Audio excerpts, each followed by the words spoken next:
చాలామంది ఈ ఒక్క విషయం తెలియక వాళ్ళ కుటుంబాన్ని అనవసరమైన టెన్షన్కి గురి చేస్తున్నారు. మా ఫ్రెండ్ వాళ్ళ నాన్న ఈ మధ్య చనిపోయారు. వాళ్ళకు bank accounts, investments, property papers ఏవి ఎక్కడున్నాయో కూడా తెలియదు. నెలల తరబడి వెతకాల్సి వచ్చింది. కానీ దీనికి ఒక సింపుల్ సొల్యూషన్ ఉంది. అందరూ ఇన్ కేస్ ఆఫ్ డెత్ అనే ఫోల్డర్ని తయారు చేసుకోవాలి. ఈ ఫోల్డర్లో 5 రకాల కీ ఇన్ఫర్మేషన్ని స్టోర్ చేసుకోవాలి.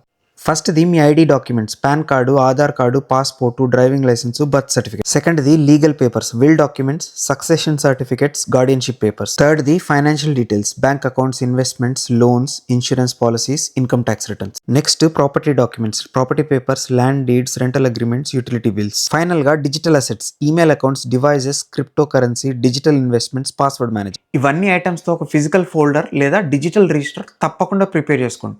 ఈ స్క్రీన్ మీద కనబడే 20 ఐటమ్స్తో నేను ఒక డిజిటల్ రిజిస్టర్ ప్రిపేర్ చేశాను. అది కనుక మీకు కావాలంటే ఫ్యామిలీ అని కామెంట్ చేయండి, నేను మీకు పంపిస్తాను. యూస్ఫుల్ అనిపిస్తే వీడియోని సేవ్ చేసుకోండి, ఫ్రెండ్స్ అండ్ ఫ్యామిలీకి షేర్ చేయండి, and don't forget to follow me. Thank you.